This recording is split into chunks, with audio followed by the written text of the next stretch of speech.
Daily Wire syndicated columnist and host of the Ben Shapiro Show. Ben, what are your thoughts? When did you hear that he was going to do this? Oh, I had heard actually sort of off the radar last week, and I'd kept it under wraps. I was pretty excited about that. It's obviously an act of not only political bravery, but moral courage to move the embassy, but just to recognize Jerusalem as Israel's capital. The absurdity of the U.S. policy suggesting that Jerusalem was not Israel's capital has resulted in idiocies like the fact that my niece, who was born in Jerusalem, it says on her passport Jerusalem, and then it doesn't say which country she's from.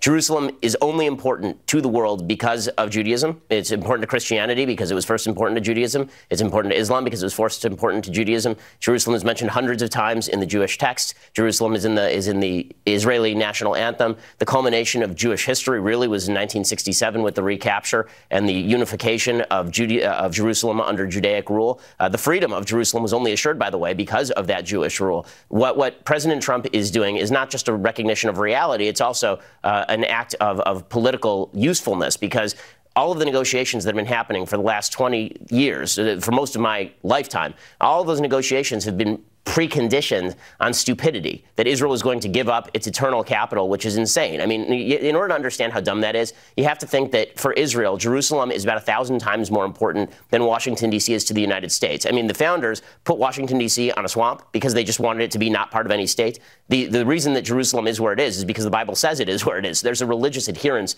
to Jerusalem that doesn't exist for normal capitals around the world. And for President Trump to recognize that this isn't going anywhere, that the freedom of Israel is just inherently connected with the freedom of Jerusalem, and that any negotiations that are to take place are going to have to be done by the Israelis themselves, and the Israelis are going to have to make decisions about what to do with their capital. Well, it's a ground shift, and it's a recognition of a reality that's necessary in order for real peace to be achieved in the region, not based on false stupidities that have been promulgated for the last couple of decades. So they have 6 months to actually do it. They have a